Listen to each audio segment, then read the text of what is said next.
All right, here with another episode of My 74 Alpha. Where we're at right now is I decided to go in and try to take off the alternator. Sounds simple, right? So what I did was you got to go after this bolt, this series of bolts over here with they're back to back. For clamping. So what you have to do is you have to go after this with a 19 millimeter, and what I did was, even though I have two breaker bars, I actually used this homemade breaker bar, which is a 1/2 inch. I also have, a 1/4 inch drive. I have a 1/2 inch drive, and I have two breaker bars, but why did I use this today? I don't know.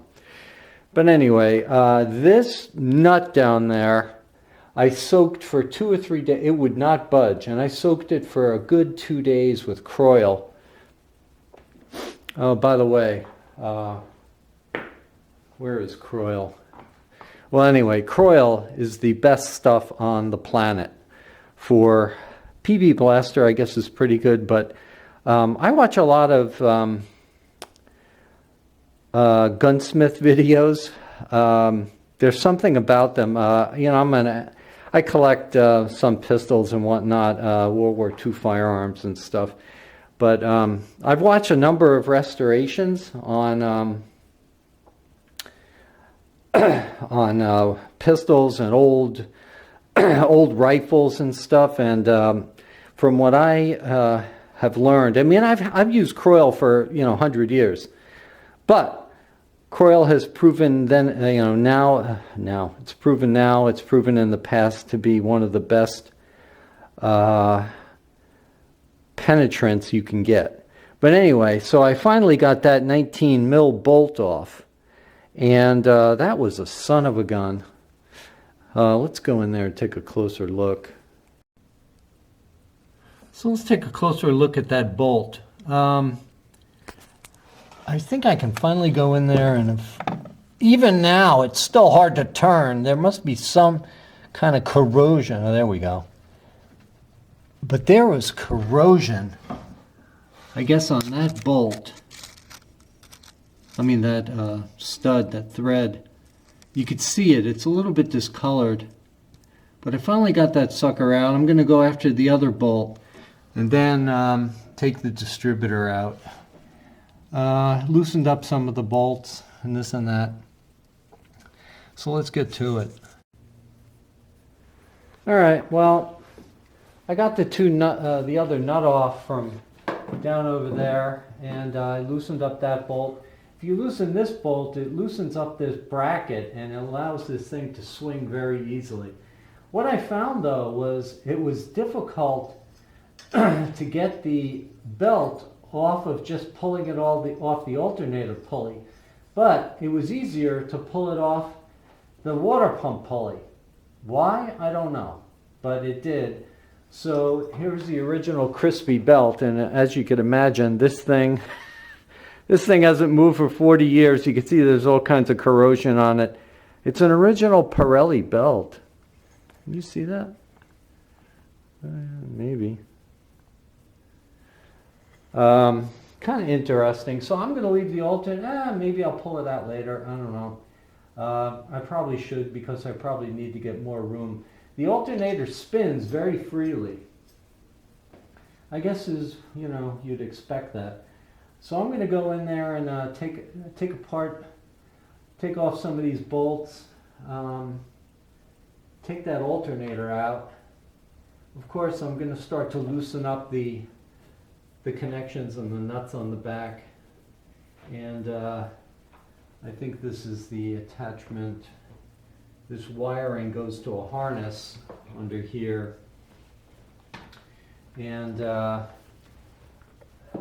got to disconnect all those wiring harnesses and whatnot, and get that alternator out and see what she looks like. Although, to tell you the truth, I'm just going to take it to a shop and have them test it. That's the best thing to do. Alrighty. All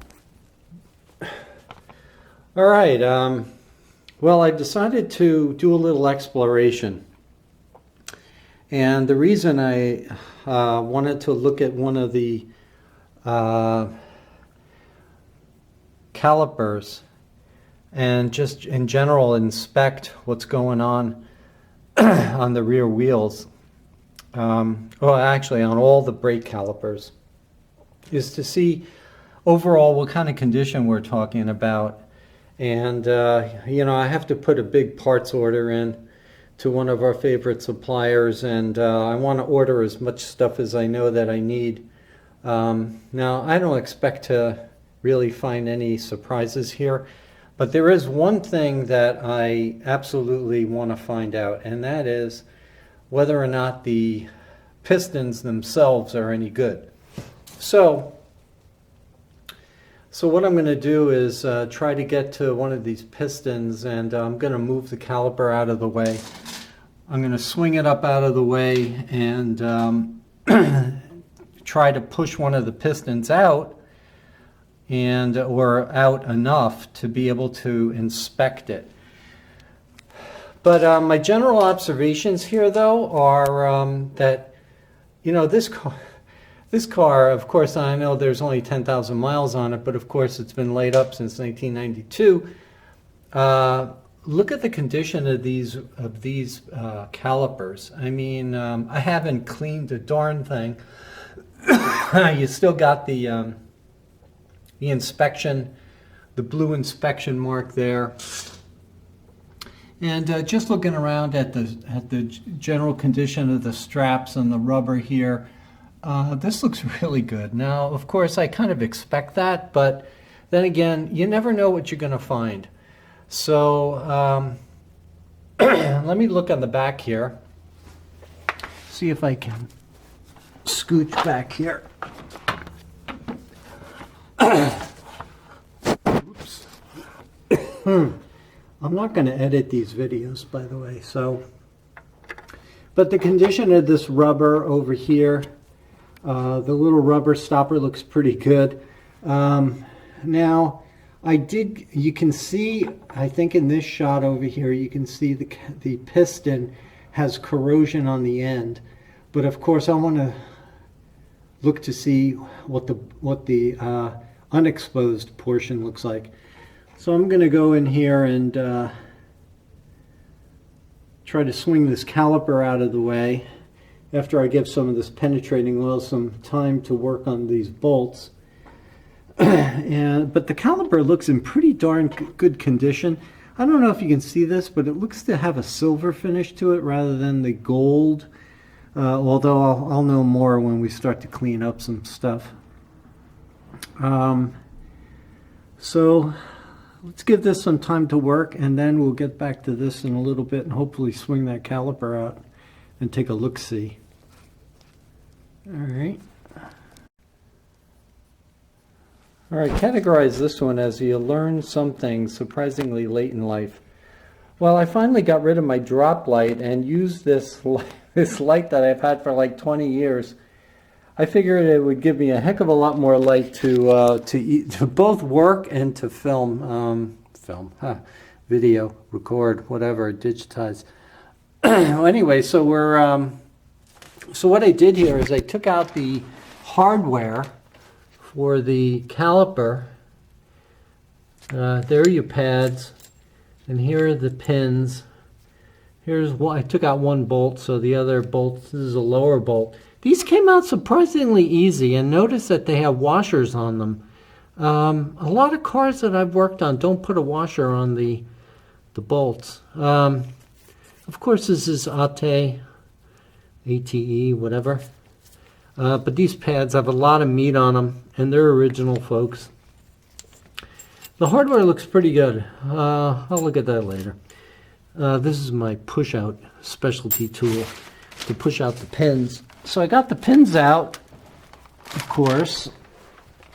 And so what I did was I used hydraulic pressure to push the pistons out, and of course they're not, these two at least are not frozen. I am expecting good things. These gators, if you will, look to be in pretty good condition. So what I think I'm going to do is, if I can figure out how to cap that thing off there, the hard pipe, I mean, I could disconnect it and get some room to swing this thing up, but I think I'm just going to remove the whole thing. If I can get an appropriate stopper to stop up that brake leak, leaking brake fluid, I could probably just use a rubber glove and tie it off. And I'll just take this caliper off, and then I pushed it enough so that I can get a good grip on it after I take the retainer off. Get a grip on it and extract the pistons. And we'll see how that goes.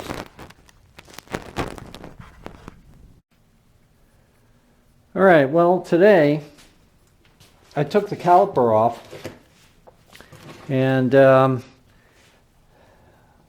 going to take a little bit of a look inside here, see what's going on. I just want to get the retaining ring off of here, the gator, the retainer. Of course, these don't look too bad.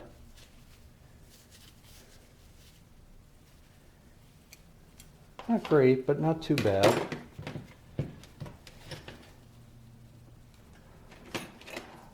I don't remember how the lip is on this. Well, I guess that's how the lip is. All right. Let's see if you're picking this up.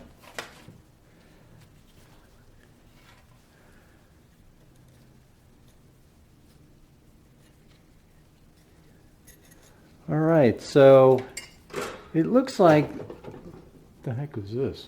Oh. It looks like that corrosion is limited to the outside over here, and the pistons look great. That's good news.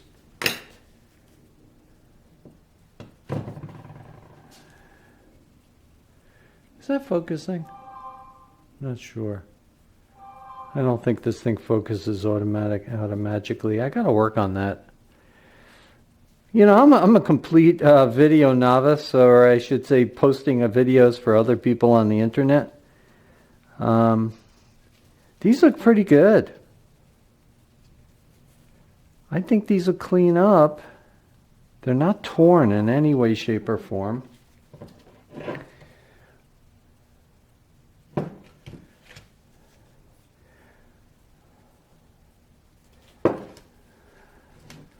You know what I think I'm going to do?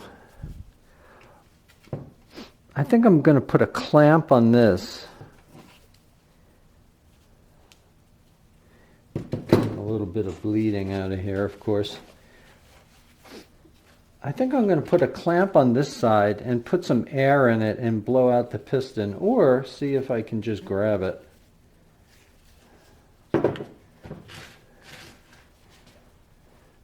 Let me see if I have my channel locks.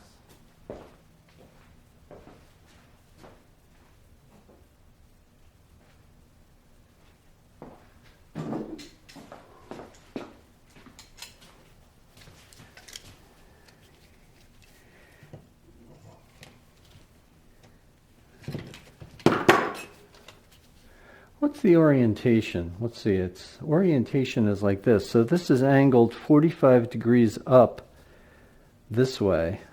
I think it's 45. That's not 45. That's more like the 23-degree angle. I don't know if this is going to be that easy to pull out of here.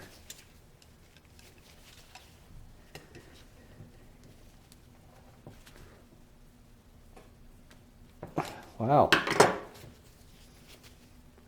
That doesn't feel like coming out of there. I guess that seal is really good.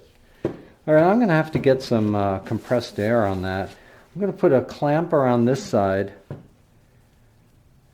like here, and then I'm going to put some compressed air in there. see if I can blow this out. I did it before on my old Porsche calipers that were sitting around forever. It should work on this.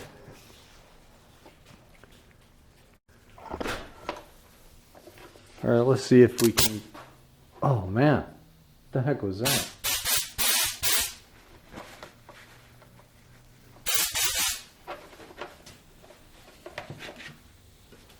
I think there's going to be blowback here. Whoa! Wow. I guess 75 psi is a little bit too much.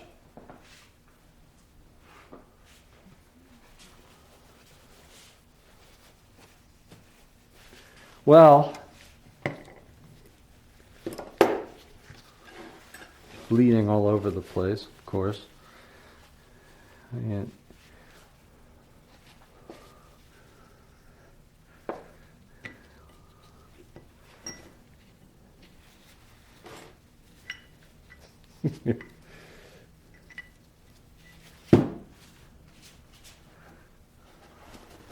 I hate brake fluid, by the way. This stuff, is, kill your paint and all that other stuff. I can't stand this stuff. I love working on brakes. I hate brake fluid. Look at those pistons. Eesh. Of course, I'm getting it all over myself. We've got an Exxon Valdez mess going on over here. Well, there you go. If you have any doubts about the quality of these old Ate components, I'm going to show you some other things on the Ate components that is really amazing. It's the finish on the hardware. It's really, really high quality stuff. So let's take a... not going to be able to really see much down there, but the bores look really good also. So I think we've got a winner here. This is, by the way, why did I take off a rear caliper? Because I figure these do a little bit less work than the front, so they don't get exercised as much. And maybe I'll, of course, when I take a front one off, I'll take a look and see what's going on in there. But I'm very encouraged about what I see here. So this is goodness. All right, well, I guess this is some progress, right? All right, folks. All right, well, I did a couple of things today. I just thought I'd show you. I took the cam cover off. And I got to tell you, this thing is pretty pristine on the inside. But I'm not getting to expect this now. Just kind of, I did not clean this at all. This is how it came off the car. And I put the rear wheel back on. I put the caliper back on. Mounted the wheel. I'm going to go after the other wheel. The other side later, tomorrow or whenever. And this is what the engine. This is what the camshafts are looking like. Chain. There's no obvious damage of any kind around the chain. The gasket came off clean. Look at the cams. I mean, these cams, they look new to me. Well, yeah, they only have 10,000 miles on them, right? So this is what original 10,000 mile cars look like. Put that there. So I'm going to put the cam cover back on, but I just wanted to look around. While there's still oil sitting there, of course. I guess that oil doesn't have anywhere to go. Just sloshing around. I'm going to put the cam cover back on, but not put the bolts on. I'm going to continue to attack the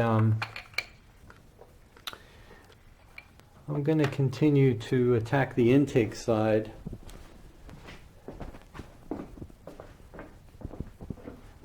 More specifically, I'm going to go after this speaker puppy here. And I don't know, I've been sort of debating whether or not I should take the speaker unit out or not. I mean, the only reason I'm saying that is because everything I've found so far has been literally pristine, or as pristine as things get. But I am concerned about the speaker pump, only to the extent that there is fuel in there.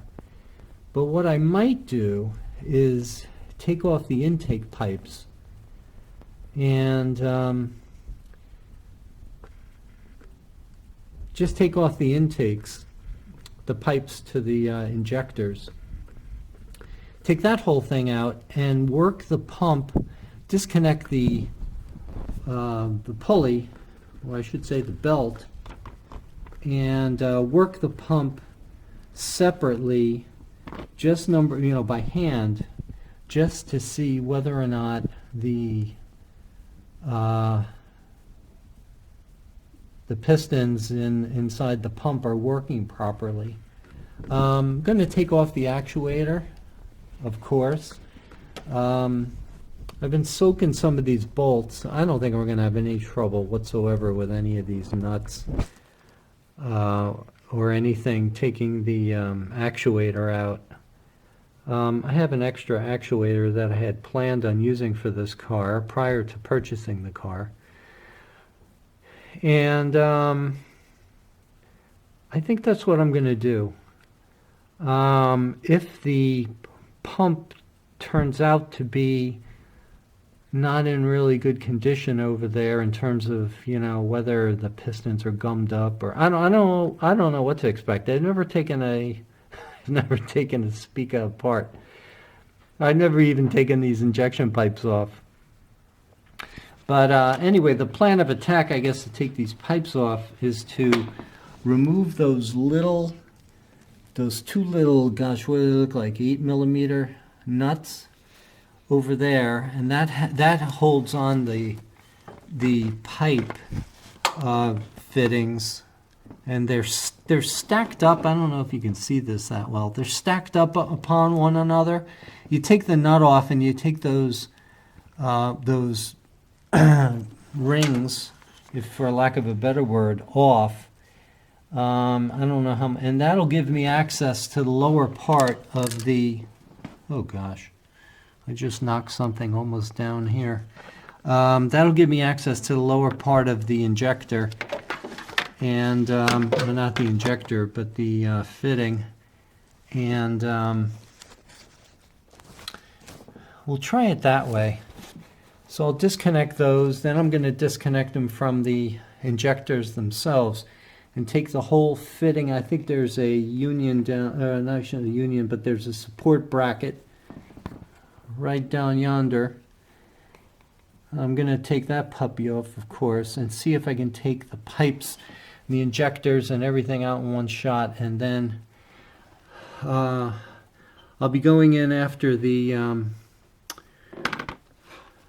pump, pulley, belt, and try to take that off and work the pump by hand. So I guess that's the plan for the next couple of days. We'll see how far we get. All right, so let's go after these bolts in here, these nuts. This one over here is, I should use my little 10 mil. Where's that little? Where did I put that little sucker?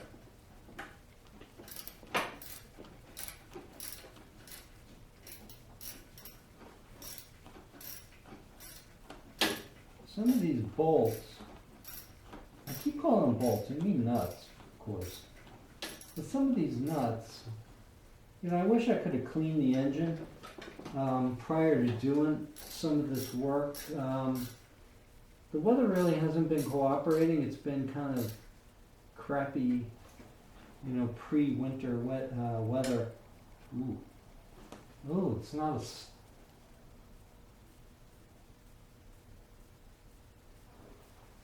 know if you can see that. That looks funny.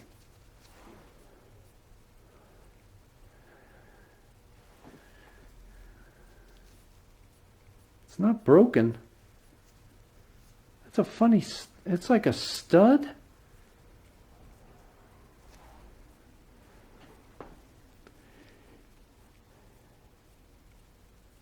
This stupid thing. Focus.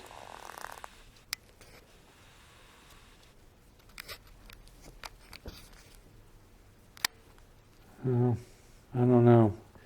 I thought it was like a bolt or a, but it's like a stud. That's weird.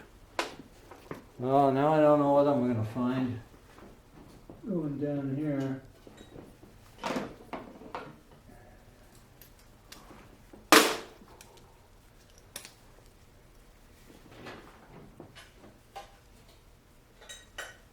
This one's really loose.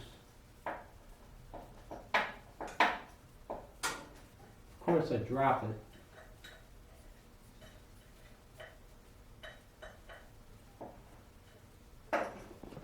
Well, you know what? It is a stud. So, as it turns out, there's a stud in the injection unit itself, and I guess it's lightly put in. What do I mean by that? That's not a very technical term, is it?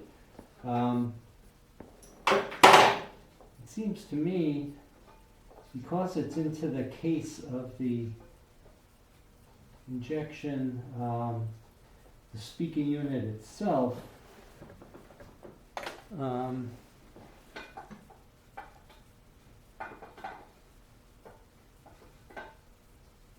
this is the part where you usually drop the, you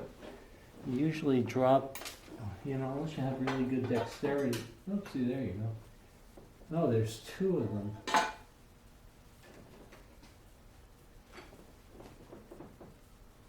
Well, there's the speaker pump belt.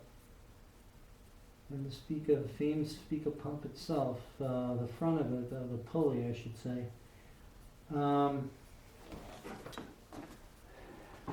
Ooh. Yeah, I wish I could have cleaned this engine off. Look at the grease on this thing. You're probably not seeing any of this, are you? There's a pretty good amount of caked on grease in there.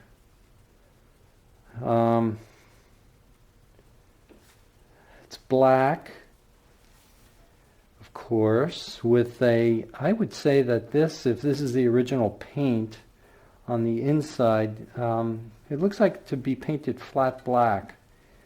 The outside, of course, because it has WD-40 all over it and all that kind of stuff, doesn't give you a real indication of the way it looked, but out of the factory it looks like it was painted flat black. All right, let me go in there and retrieve some things that fell. I think a couple of washers are down there, so let me go retrieve those before I forget. All right, continuing on here with the to get at the guts of the speaker pump. As I discussed yesterday, we're not going to take it off, but we're going to try to take off the pipes, the injector pipes that connect the fuel injector to the pump. So I'm going to go after this nut here first and bolt. There's a little bracket. I've already loosened it. It's seemingly pretty easy.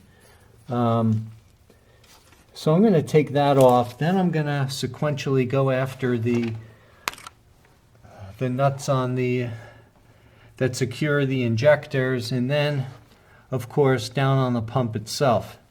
So let's see how that goes. So naturally, there's another bracket that supports cylinders 3 and 4. The 1 and 2, as I indicated before, is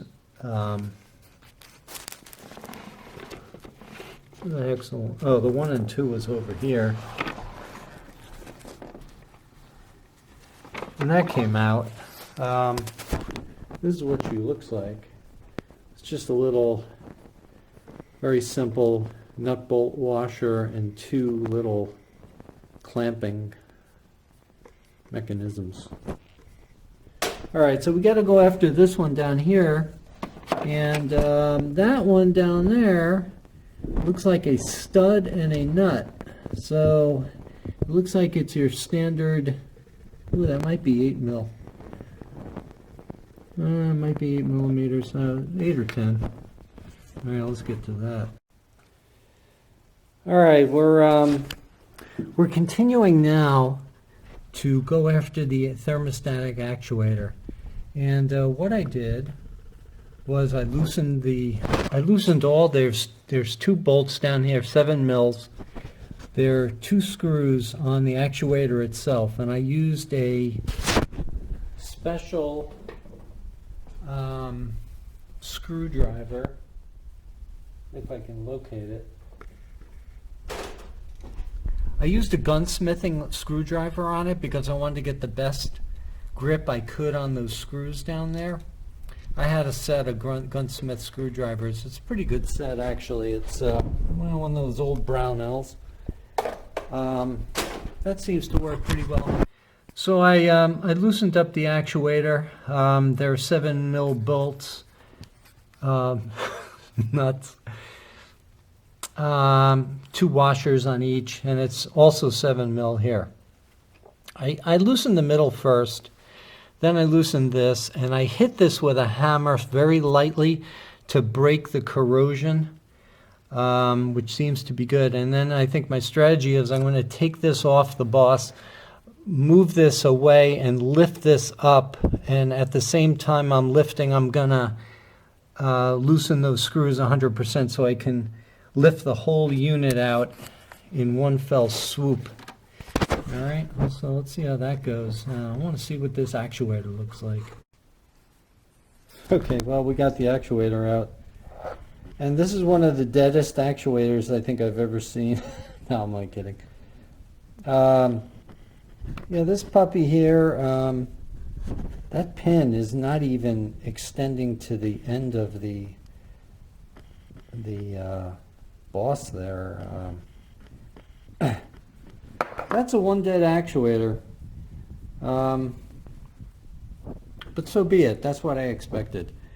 Just one thing, when you're taking the actuator out, you are going to have to bend the fuel injection pipes very slightly to allow this pipe to be able to withdraw itself out, because this extends into the intake manifold a pretty good distance. So you got to bend the pipe, and I mean bend, it's really just hold it out of the way very, very slightly. It'll work and you'll get it out. All right, well, we took the fuel injection pipes, we took the hoses off from the fuel filter, the main fuel filter. They were pretty easy to remove. However, those things were toasty and they could break like a crispy potato chip. But they came off. I put a little heat on them just to soften them up a little bit. But I want to get down to that oil filter down there, and I'm going to take off the horn, put that aside for probably about 6 months, and so I can get to that. I don't want to work from underneath the car, at least at this point. I'll be doing that later. Well, this is the passenger side horn, and I already started taking some of the dirt off it. But man, this dirt was caked on there, baby. But look at the finish on this. It's almost like looks to me like a, what I want to say, a parkerized kind of finish. I don't know. I don't think it's, it's not painted. And I know the older ones were plated, I believe. Pretty sure. I don't know. I spent enough time restoring these. I've actually taken these apart and gotten them working again. But this is, you know, same old manufacturer, FIM. And I think there's something on here to distinguish the left from the right. I think basically it says alto for high. I forget where it says that. It might be in here somewhere under the grime. I know it says 4K, but they always say 4K. All of them say 4K. Anyway, not very exciting, but you know what? It's nice to see this original stuff. I mean, it's in just really just nice condition. The other one is really rusted.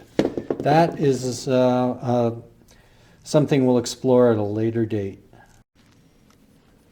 Just a little note here on taking the pipes off, the fuel injection pipes. There's a short bracket here. There's a short bracket also over here that's kind of held on due to the pressure. You can see that short bracket. I took one side off. The other side is over there. All right, I'm going to remove these retaining nuts for the towers for the fuel injection. It's actually a little bracket. They're stacked from left on top to left, I think, is on top. And the one on the right is a little lower. So we're going to take those off. It's an 8 millimeter little nut. All right, so we're continuing with the disassembly of the pipes off of the injection pump. I disconnected all the pipes from the injectors, and I took apart, I should say, I disassembled the mountings underneath here to give these pipes some wiggle room. And so then you start, you can try to take it off from just the nut alone, but what I'm finding is that the nut sometimes spins with the tower. These towers can come off. It's no big deal from what I've read. And you know, I cleaned over here with some gasoline and then sprayed it with compressed air just to clean off the surfaces over here, because it should be pristine, right? I wish I could have cleaned the engine prior, but I'm going to have to incrementally clean it as I go. Which will be, you know, soaking things down with gasoline and just, or some kind of solvent. WD works, gasoline works, and just starting to do that. I'm going to go after the fuel injection belt in a bit, but I figured I'd give myself some room and get these pipes off. And I hope I remembered what the sequence of events here is with these tabs. I'll have to look back on my notes. All right, so let's continue along and see what we can do.